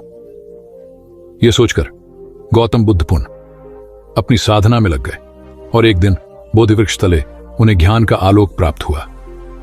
यह कथा असफलता के बावजूद प्रयासों की निरंतरता पर बल देती है। यदि हम प्रयास करना न छोड़े तो एक न एक दिन लक्ष्य की प्राप्ति हो ही जाती है। बुद्ध अपने साधना काल में एक निर्जन स्थान पर ध्यान मग्न बैठे थे। इसी स्थान पर एक यक्ष का वास था। ये बात बुद्ध को झांत नहीं थी। वे तो वहां पहुंचे और शांत वातावरण देखकर ध्यान मग्न हो गए। उस समय यक्ष वहां पर नहीं था। रात होने पर जब वह आया तो उस स्थान पर एक अनजान व्यक्ति को देखकर आग बबूला हो गया। बड़े जोर से वह दहाड़ा, किंतु बुद्ध का ध्यान भंग नहीं हुआ। यक्ष ने उन्हें हाथी का रूप धारण कर डराना चाहा, किंतु बुद्ध यथावत ध्यान मग्न बैठे रहे। उसने बुद्ध को डराने के लिए क्रमशः शेर, चीता, बाघ आदि का रूप धारण किया, किंतु बुद्ध अविचलित ही बने रहे। अंत में उसने भयंकर विषधर का रूप धारण कर उनके पैर के अंगूठे को ढंस लिया, किंतु बुद्ध पर उसके विष का भी कोई असर नहीं हुआ। वे अब भी अप्रभावित रहे। विषधर उनके शरीर पर चढ़ गया और उनके गले से लिपटकर उन्हें जोरों से काट लिया, लेकिन इतने प्रयासों के बावजूद भी बुद्ध की साधना को भंग नहीं कर पाया। थक हार कर नीचे उतर आया और उनसे कुछ कदमों की दूरी पर लेटकर अपनी थकान उतारने लगा। ध्यान पूर्ण होने पर बुद्ध ने उसकी तरफ देखा और उसे बहुत स्नेह से दुलारा। उनका निश्चल प्रेम देखकर सर्प का विष अमृत बन गया और यक्ष ने श्रद्धापूर्वक बुद्ध को नमन किया। कहानी का सार यह है कि मन की कलुषता पर एकाग्रता, स्नेह और संभव से ही विजय प्राप्त की जा सकती है। बौद्ध भिक्षु बोधि धर्म भ्रमण करते हुए एक गांव में पहुंचे। लोग उनका बहुत आदर करते थे। बोधि धर्म व उनके शिष्यों का ग्रामीणों ने हार्दिक सत्कार किया और फिर उनके पवित्र वचनों को सुनने के लिए उनके आसपास एकत्रित हो गए। बोधि धर्म लोगों को धर्म और आचरण विषयक अच्छी बातें सरल भाषा में समझाने लगे। तभी वहां एक व्यक्ति आया और बोधि धर्म को अपशब्द कहने लगा। उपस्थित जनसमूह ने उसे रोकने का बहुत प्रयास किया, किंतु वह नहीं माना तथा अनवरत बोधि धर्म को बुरा भला कहता रहा। लोगों ने कहा कि महाराज, ये व्यक्ति कितना उद्दंड है, निरर्थक ही आपको अपशब्द कह रहा है। बोधि धर्म उस व्यक्ति के इस आचरण पर कदापि क्रोधित नहीं हुए और लोगों से बोले कि यह भविष्य में मेरा सबसे बड़ा भक्त बनने वाला है। लोगों ने पूछा कि कैसे? बोधि धर्म ने उत्तर दिया, कोई कुम्हार के यहां घड़ा लेने जाता है तो घड़े को बजाकर देखा जाता है कि वह फूटा हुआ तो नहीं है। जब 1-2 रुपए के घड़े को कोई इतनी परख कर सकता है तो भला जिसे गुरु मानना है उसे 10-20 गालियां दिए बगैर कैसे पहचानेगा? पहले वह परीक्षा लेगा कि गुरु में धैर्य, आक्रोश व समता भाव कितना है। यह जानने के बाद ही तो वह गुरु को स्वीकारेगा। इसलिए यह व्यक्ति मुझे निरर्थक ही अपशब्द नहीं कह रहा है और आगे चलकर वास्तव में वह व्यक्ति बोधि धर्म का सबसे बड़ा भक्त बना। किसी को शिक्षा देने से पूर्व स्वयं का आचरण भी तदनुरूप होना चाहिए, तभी गुरु का महान पद मिलता है। वस्तुतः गुरु की गुरुता तभी स्वीकारी जाती है जबकि उसमें सदाचरण के सभी लक्षण मौजूद हों। महात्मा गौतम बुद्ध के श्रावस्ती में प्रवचन चल रहे थे। प्रवचन में नित्य ही बड़ी संख्या में लोग आते और विविध महत्वपूर्ण व गंभीर विषयों पर बुद्ध से ज्ञान ग्रहण करते। बुद्ध का शिष्य वर्ग भी काफी विशाल था, जो प्रवचन स्थल की व्यवस्था संभालता और बुद्ध की सेवा में सदैव तत्पर रहता। एक बार रात के समय महात्मा बुद्ध प्रवचन दे रहे थे। सदैव की भांति काफी लोग उनके प्रवचन सुन रहे थे।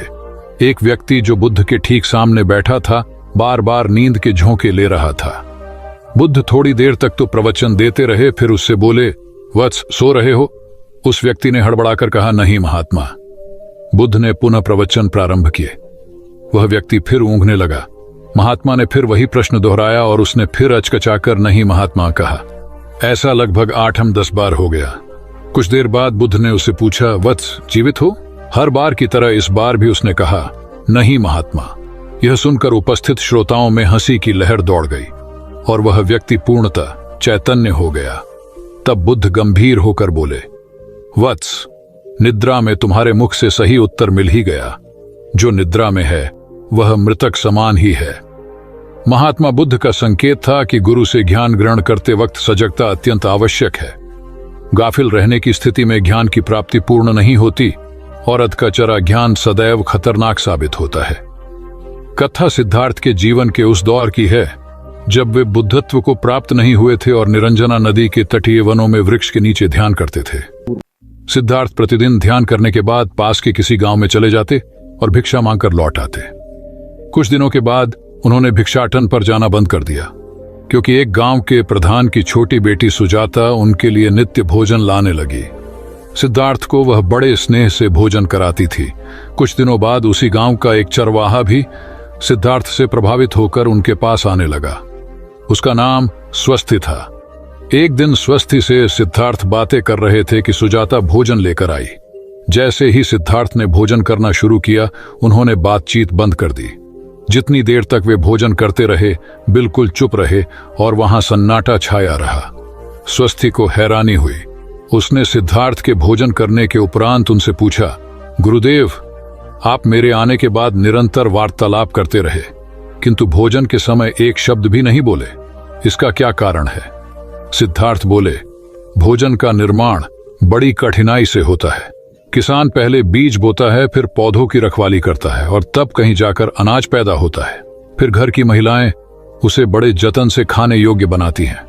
इतनी कठिनाई से तैयार भोजन का पूरा आनंद तभी संभव है जब हम पूर्णतः मौन हों। भोजन के दौरान मैं मौन रहकर उसका पूरा स्वाद लेता हूँ।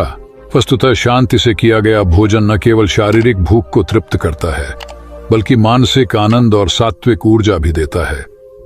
सम्राट अशोक संपूर्ण भारत को अपने राज्य में मिलाना चाहते थे, पर कलिंग के युद्ध में हुए रक्तपात को देखकर उन्हें अत्यधिक दुख पहुंचा। उनकी महत्वाकांक्षा ने जो तबाही मचाई थी, उसे देखकर उन्हें खुद पर ग्लानि हुई। उन्होंने देखा कि लोग दर्द से कराह रहे थे। यह सब विनाश केवल उनकी महत्वाकांक्षा से हुआ था।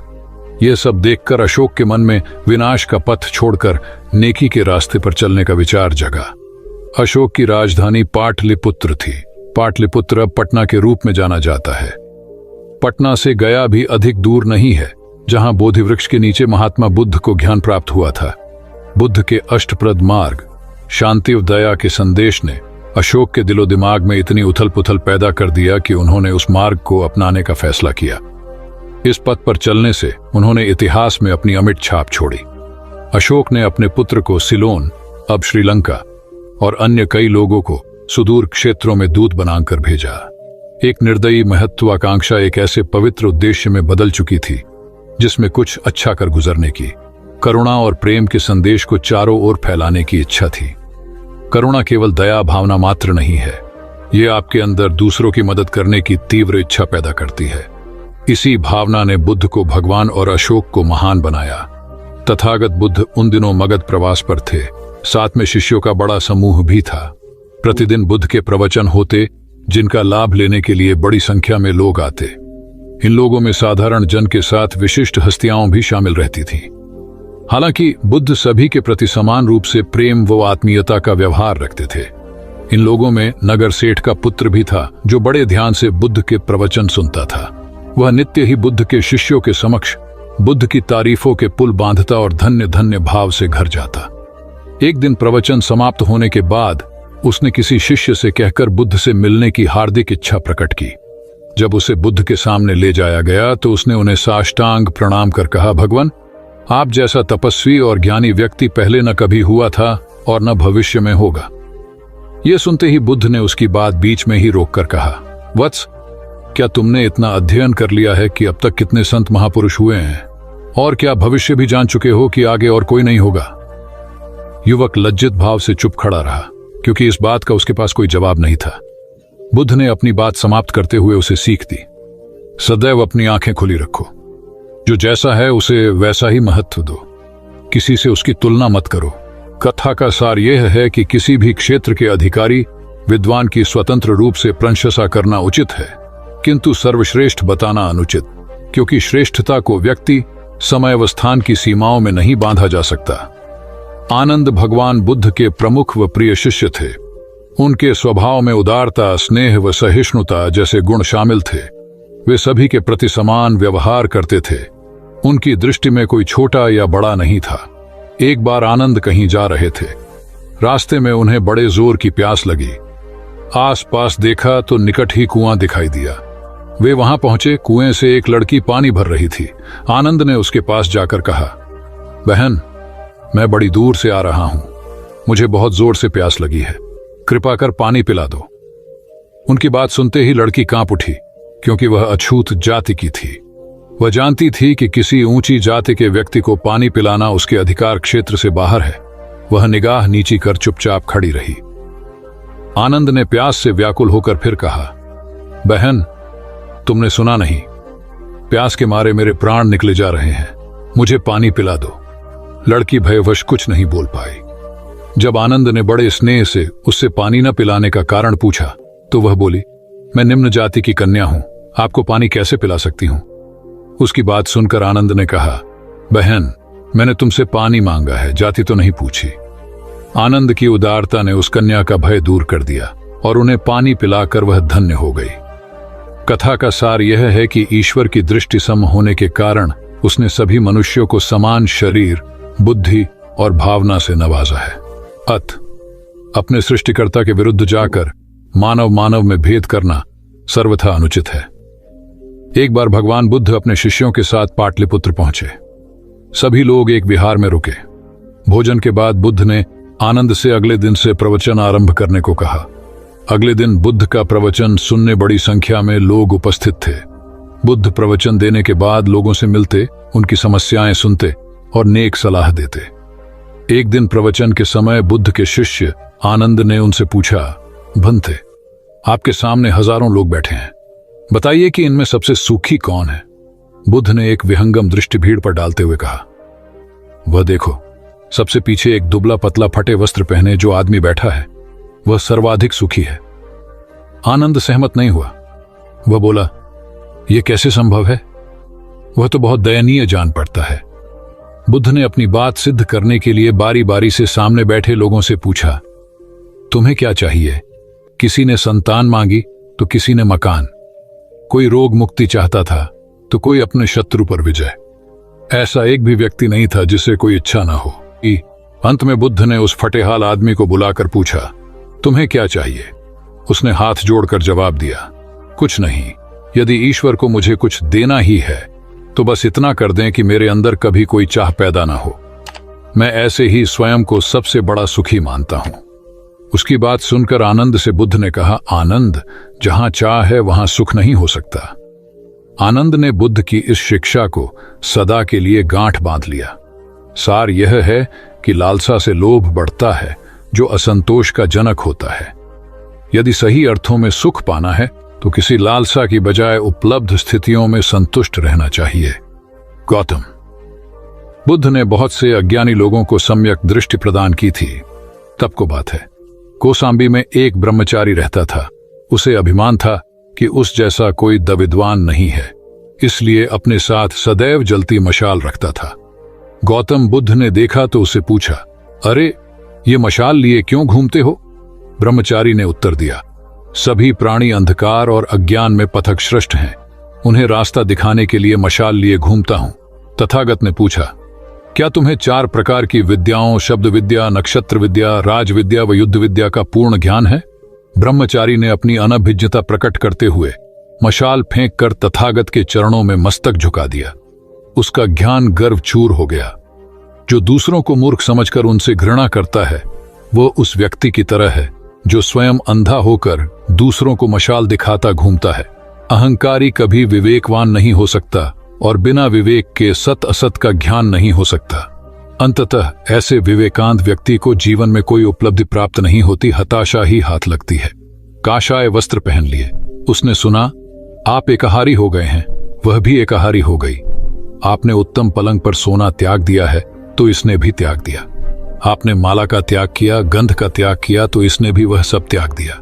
मायके वाले इसे संदेश भेजते हैं, वे इसे ले जाना चाहते हैं, लेकिन यह यहीं रहती है, इसी कक्ष में। यह गुण की मूर्ति है। राजा स्नेह से अपनी बहू को देखते रहे। अचानक तथागत उठे, उस कक्ष से बाहर चले गए। शाक्य मुनि ने शिष्यों को शांत रहने को कहा था, लेकिन वे स्वयं उस कक्ष से बाहर चले गए। मैं हमेशा सोचता हूं उस पल क्या हुआ होगा, उनके मन के भीतर कैसे कैसे विचार उठते होंगे। क्या संबोधि एक लघु क्षण होता है या दीर्घ क्षण? क्या संबोधि एक अनंत अभ्यास है?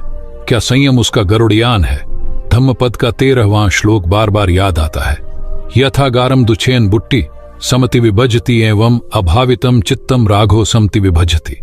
घर की छत मजबूत न हो, सही तरह से उसे घास फूस से ढका न गया हो, तो बरसात के दिनों में उसमें से पानी रिसता है, घर भर में फैल जाता है। उसी तरह ध्यान और एकाग्रता हमारे व्यक्तित्व की छत है। एक दिन एक व्यक्ति बुद्ध के पास पहुंचा। वह बहुत अधिक तनाव में था।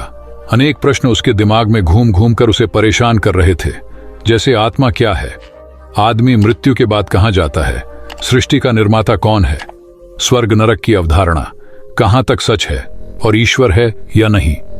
उसे इन प्रश्नों के उत्तर नहीं मिल रहे थे। जब वह बुद्ध के पास पहुंचा तो उसने देखा कि बुद्ध को कई लोग घेर कर बैठे हैं। बुद्ध उन सभी के प्रश्नों व जिज्ञासाओं का समाधान अत्यंत सहज भाव से कर रहे हैं। काफी देर तक यह क्रम चलता रहा, किंतु बुद्ध धैर्यपूर्वक हर एक को संतुष्ट करते रहे। बेचारा व्यक्ति वहां का हाल देखकर परेशान हो गया।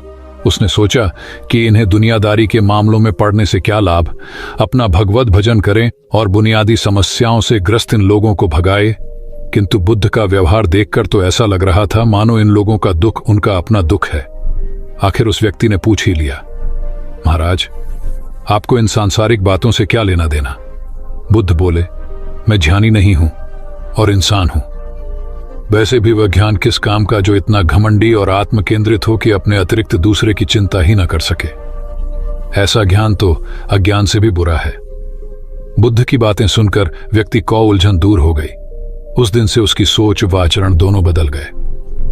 कथा का सार यह है कि ज्ञान तभी सार्थक होता है जब वह लोक कल्याण में संलग्न हो। महात्मा बुद्ध ने युवक को सत्संग का महत्व समझाया। महात्मा बुद्ध एक गांव में ठहरे हुए थे। वे प्रतिदिन शाम को वहां पर सत्संग करते थे। भक्तों की भीड़ होती थी क्योंकि उनके प्रवचनों से जीवन को सही दिशा बोध प्राप्त होता था। बुद्ध की वाणी में गजब का जादू था।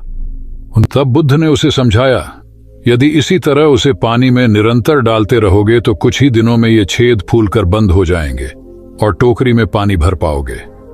इसी प्रकार जो निरंतर सत्संग करते हैं उनका मन एक दिन अवश्य निर्मल हो जाता है, अवगुणों के छिद्र भरने लगते हैं और गुणों का जल भरने लगता है। युवक ने बुद्ध से अपनी समस्या का समाधान पा लिया। निरंतर सत्संग से दुर्जन भी सज्जन हो जाते हैं, क्योंकि महापुरुषों की पवित्र वाणी उनके मानसिक विकारों को दूर कर उनमें सद्विचारों का आलोक प्रसारित कर देती है।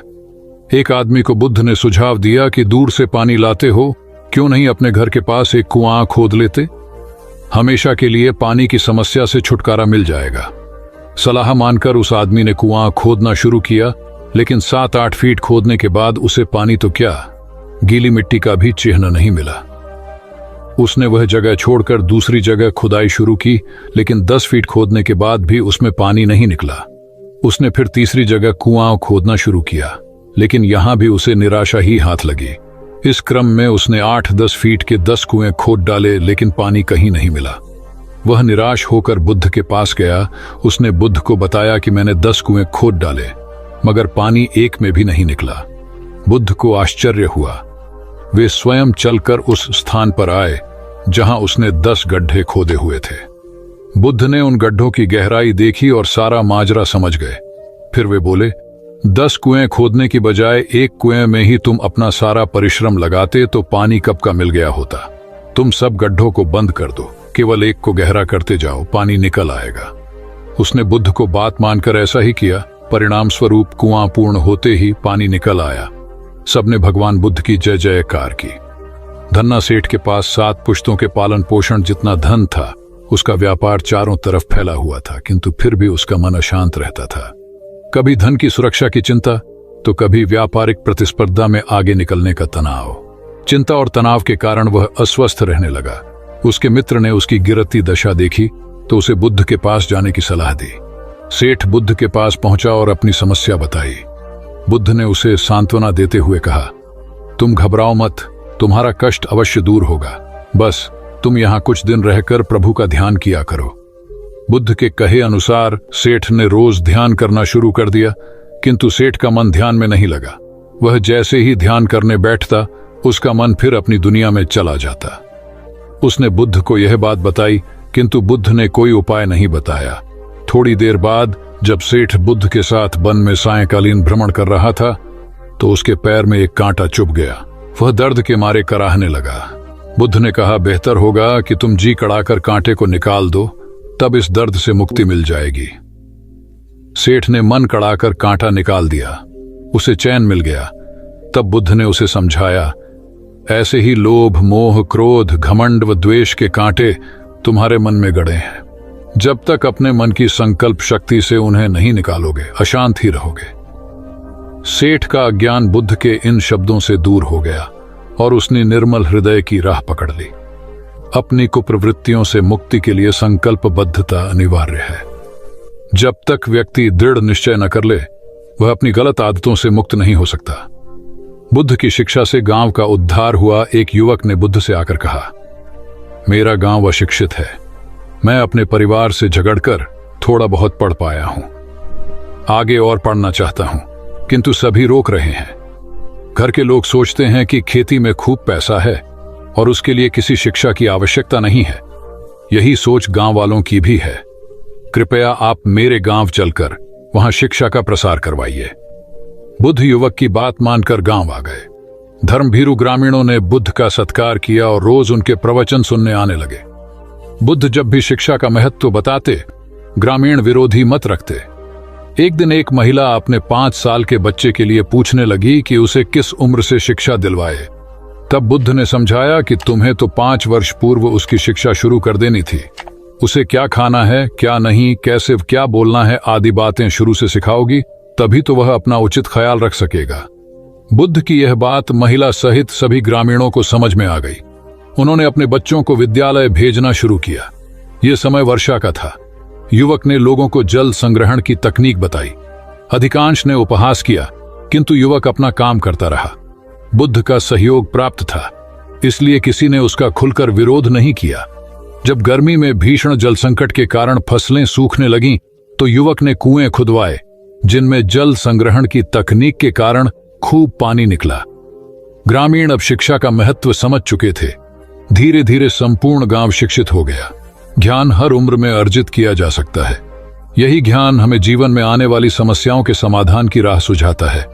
एक गांव में दो भाई रहते थे जो अपनी शैतानियों के लिए कुख्यात थे। उन्हें दूसरों को परेशान करने में बड़ा आनंद आता था। वे हर समय किसी न किसी को परेशान करने में लगे रहते थे। गांव के लोगों के साथ साथ उनके माता पिता भी उनकी ऐसी हरकतों के कारण बहुत दुखी थे। जब गांव का कोई व्यक्ति उनके माता पिता के पास उनकी शिकायत लेकर आता तो वे दोनों को बहुत समझाते, किंतु दोनों भाइयों के कानों पर जूं तक नहीं रेंगती। एक दिन उनकी मां गांव में आए हुए महात्मा बुद्ध के पास गई और अपने बच्चों में किसी भी तरह ईश्वर का भय भर देने का आग्रह किया ताकि वे लोग शैतानी से बाज आए। महात्मा बुद्ध ने मां से दोनों को एक एक करके उनके पास भेजने को कहा। मां ने अपने पहले लड़के को महात्मा बुद्ध के पास भेजा। वह जाकर महात्मा बुद्ध के पास बैठ गया। महात्मा बुद्ध ने उससे पूछा, ईश्वर कहाँ है? लड़के की कुछ समझ में नहीं आया और उसने कोई उत्तर नहीं दिया। तब महात्मा बुद्ध ने दोबारा यही सवाल कड़क कर पूछा तो डर के मारे लड़का वहां से तेजी से भागा और भागते हुए अपने भाई के पास जा पहुंचा तथा बोला, भाई, तुम्हें पता है ईश्वर खो गया है और सब लोग इसके लिए हमें ही जिम्मेदार समझ रहे हैं। छोटा भाई भी इतना बड़ा आरोप सुनकर डर गया और उस दिन से दोनों ने शैतानी करना छोड़ दिया। कथा का सार यह है कि जब सीधे मार्ग से सुधार की राह न मिले तो टेढ़े मार्ग का सहारा लेना ही सर्वथा उचित है। सेठ ने बुद्ध से जाना सच्चा संपन्न होना। एक सेठ निसंतान था। अपार संपत्ति का मालिक होने के बावजूद सेठ का लोभ बरकरार था। संतान न होने का दुख उसे बहुत था और इस कारण वह न जाने कितने फकीर, बाबा और पंडितों के दर पर माथा टेक चुका था, किंतु नतीजा शून्य रहा। एक बार सेठ के नगर में बुद्ध का आगमन हुआ। सेठ ने उनकी बहुत ख्याति सुनी तो अगले ही दिन उनसे मिलने पहुंचा। बुद्ध को अपनी निसंतानता के विषय में बताया तो उन्होंने सेठ के सिर पर हाथ रखकर हार्दिक आशीर्वाद दिया। संयोग की बात कि कुछ ही समय बाद सेठ को संतान सुख प्राप्त हो गया। वह बुद्ध के प्रति आभार भाव से भर उठा। सोचने लगा कि बुद्ध के प्रति उपकार कैसे जताए। विचार करने के उपरांत उसने एक बक्से में बेशकीमती हीरे जवाहरात रखे और बुद्ध के पास पहुंचा। बुद्ध को प्रणाम निवेदित कर सेठ बोला, महाराज, आपकी कृपा से मुझे संतान का मुख देखने को मिला। मैं आपके लिए कुछ करना चाहता हूं, सो यह तुच्छ भेंट लाया हूं। बुद्ध ने हीरे जवाहरात देखते ही अस्वीकार कर दिए। उन्होंने कहा, मेरे लिए धन व्यर्थ है, इसे तुम ही रखो। जब सेठ अधिक आग्रही हुआ तो बुद्ध बोले, मैं निर्धनों से दान नहीं लेता। आश्चर्यचकित सेठ ने कहा, पर मैं तो निर्धन नहीं हूं, अपार धन संपत्ति मेरे पास है। मेरी तिजोरियां सोने चांदी गहनों व जवाहरातों से भरी हुई हैं। रात दिन परिश्रम कर मैं इस संपत्ति को दिन दूनी रात चौगुनी कर रहा हूं, फिर मैं निर्धन कैसे हूं? तब बुद्ध ने समझाया, इसका आशय यह है कि तुम अपनी वर्तमान संपत्ति से तृप्त नहीं हो और अतृप्त व्यक्ति निर्धन ही तो होता है, क्योंकि सच्चा संपन्न तो वह है जो तृप्त हो। बुद्ध की बातों ने सेठ की आंखें खोल दी। संतोष सबसे बड़ा धन और संतोषी सर्वाधिक धनी होता है, क्योंकि इच्छाओं का अंत निर्लिप्तता की परम सुखमय अवस्था को लाता है। एक बार गौतम बुद्ध से अभय राजकुमार ने प्रश्न किया कि क्या श्रमण गौतम कभी कठोर वचन कहते हैं। उसने सोच रखा था कि नहीं कहने पर वह बताएगा कि एक बार उन्होंने देवदत्त को नरकगामी कहा था, और यदि हां कहे तो उसने पूछा, जा सकता है कि जब आप कठोर शब्दों का प्रयोग करने से स्वयं को रोक नहीं पाते, तब दूसरों को ऐसा उपदेश कैसे देते हैं। बुद्ध ने अभय के प्रश्न का आशय जान लिया। उन्होंने कहा, इसका उत्तर न तो हां में दिया जा सकता है और न नहीं में।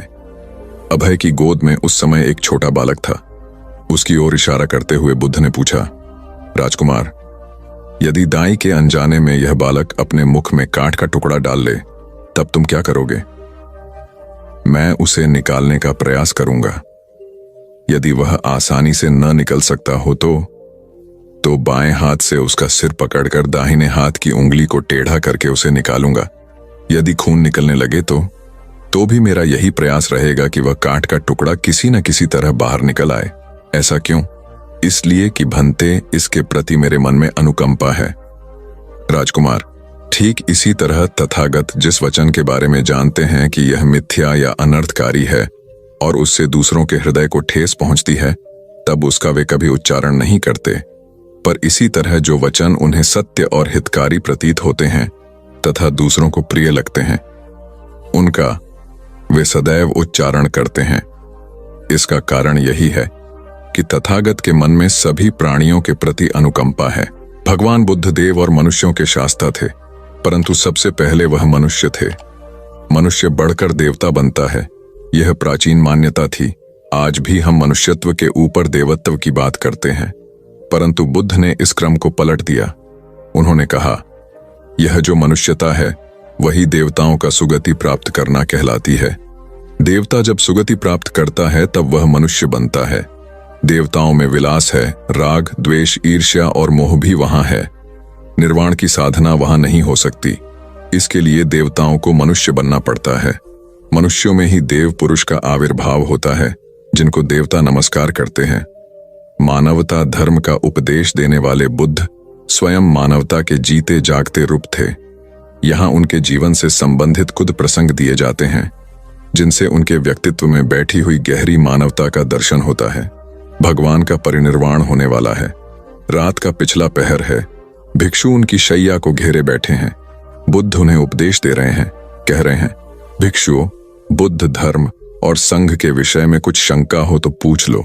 पीछे मलाल मत करना कि भगवान हमारे सामने थे पर हम उनसे कुछ पूछ न सके। कोई शिष्य नहीं बोलता। भगवान 3 बार कहते हैं, पर कोई भिक्षु कुछ पूछने को नहीं उठता। भगवान को शंका होती है कि कहीं वे उनके गौरव का विचार करके पूछने में संकोच तो नहीं कर रहे। इसलिए वह कहते हैं, शायद भिक्षुओं, तुम मेरे गौरव के कारण नहीं पूछ रहे। जैसे मित्र मित्र से पूछता है, वैसे तुम मुझसे पूछो। बुद्ध अपने शिष्यों की समान भूमिका पर आ जाते हैं। उनकी यह विनम्रता मनुष्य धर्म की आदर भूमि है। बुद्ध ने अपने को भिक्षुओं का कल्याण मित्र कहा है, जो उनकी मानवीय सहृदयता और विनम्रता को सूचित करता है। एक दूसरा दृश्य भी उसी समय का है।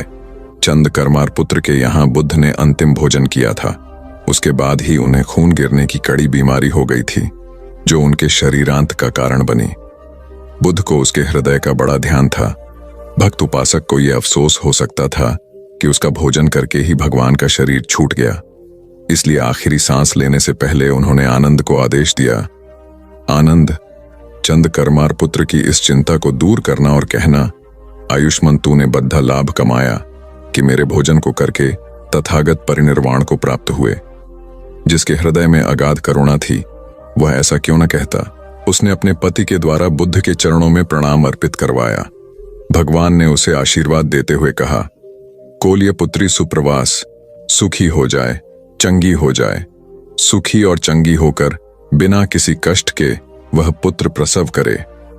ब्राह्मणों के साथ भी उनकी पूरी सहानुभूति थी, जैसे कि विश्व के सभी प्राणियों के साथ उनकी पूरी सहानुभूति थी। बावरी नामक ब्राह्मण के एक शिष्य ने जब अपने गुरु की ओर से भगवान के चरणों में प्रणाम निवेदन किया, तो भगवान ने आशीर्वाद देते हुए कहा, शिष्यों सहित बावरी ब्राह्मण सुखी हो। माणवक, तुम भी सुखी हो, चिरजीवी हो। बुद्ध के पास छोटा बड़ा जो भी जाता था, वह उससे कहते थे, आओ, तुम्हारा स्वागत है। भगवान अपनी अंतिम यात्रा में पावा और कुसीनारा के बीच जा रहे थे। रास्ते में उन्हें पुक्कुस मल्लपुत्र नामक व्यापारी मिला। उसने उन्हें एक दुशाला भेंट किया, परंतु भगवान उसे अकेले कैसे आड़ते। वह अपने शिष्य आनंद को सम्मानित करना चाहते थे। उन्होंने कहा, पुक्कुस, दुशाले के एक भाग को मुझे ओढ़ा दे, दूसरे को आनंद को। पुक्कुस ने ऐसा ही किया। भूल करने वालों के प्रति भी बुद्ध की अनुकंपा का पार न था। एक बार एक ब्राह्मण ने भगवान को वेरंजा में वर्षावास करने का निमंत्रण दिया। भगवान वहां गए, लेकिन वह ब्राह्मण बहुधंधी था। उसने उनकी कुछ भी सुध बुध नहीं ली। बुद्ध को बड़ा कष्ट हुआ। उन्हें 3 महीने तक कुटा हुआ जौ रोज खाना पड़ रहा, क्योंकि उस समय वेरंजा में अकाल पड़ रहा था और वह भी उनको और उनके शिष्यों को घोड़ों के व्यापारियों से मिलता था। इतना होने पर भी वर्षावास की समाप्ति पर भगवान बुद्ध अन्यत्र जाने से पूर्व वेरंजा जाकर ब्राह्मण को आशीर्वाद देना नहीं भूले। भगवान बुद्ध के जीवन में ऐसी अनंत घटनाएं मिलती हैं। उनमें हमें उनकी मानवता के दर्शन होते हैं। उनके जीवन में कोमलता की पराकाष्ठा थी और उनकी वाणी में अपर्वु माधुर्य था, जो सबको अपनी ओर खींचता था। उनके मुंह से क्रोध भरा शब्द कभी नहीं निकलता था। वह मनुष्य थे, परंतु मनुष्य की दुर्बलताओं से ऊपर उठ चुके थे। उनके व्यक्तित्व में मानवता की शुभ ज्योत्सना धर्म की स्थिति बन। एक राजा ने अपने पुरुषार्थ से राज्य को समृद्ध बना दिया था। राज्य में रण बड़ी सुखी थी, क्योंकि वह प्रत्येक वर्ग के हितों को ध्यान में रखकर काम करता था। जब राजा वृद्ध हुआ तो उसे योग्य उत्तराधिकारी को चिंता सताने लगी, क्योंकि उसे लगता कि योग्य उत्तराधिकारी के बिना सुव्यवस्था अव्यवस्था में बदल जाएगी और प्रजा की परेशानी बढ़ जाएगी। हालांकि राजा का एक बेटा था, किंतु वह अत्यधिक आलसी और कर्महीन था। वह स्वयं को मालिक समझता और शेष सभी को अपना गुलाम। यह अहंकार उसके आचरण में सदैव झलकता था। राजा उसे सुधारने के उद्देश्य से बुद्ध के आश्रम में छोड़ आया। बुद्ध ने अगले ही दिन राजकुमार को आदेश दिया, वत्स, यहां से 5 कोस पर एक जंगल है, तुम वहां जाकर फूलों के कुछ पौधे ले आओ और उन्हें आश्रम के अहाते में लगा दो। यह सुनते ही राजकुमार को बड़ा क्रोध आया, क्योंकि उसने तो आदेश देना ही सीखा था। चूंकि उसके पिता ने बुद्ध को बात मानने को कहा था, इसलिए वह मन मारकर जंगल गया और फूलों के पौधे लाकर आश्रम में लगा दिए। राजकुमार ने उन्हें सींचा और जानवरों से बचाने के लिए उनकी रात दिन रखवाली की। कुछ महीनों में सारा आश्रम भांति भांति के सुंदर फूलों से खिल उठा। राजकुमार अपनी मेहनत का ऐसा फल देखकर बहुत प्रसन्न हुआ।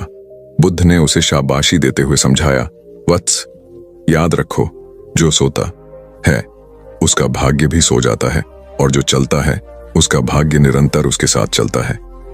अब राजकुमार कर्मठ बन चुका था। राजा को अपना योग्य उत्तराधिकारी मिल गया था।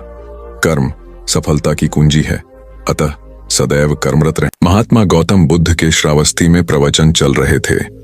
प्रवचन में नित्य ही बड़ी संख्या में लोग आते और विविध महत्वपूर्ण व गंभीर विषयों पर बुद्ध से ज्ञान ग्रहण करते। बुद्ध का शिष्य वर्ग भी काफी विशाल था, जो प्रवचन स्थल की व्यवस्था संभालता और बुद्ध की सेवा में सदैव तत्पर रहता।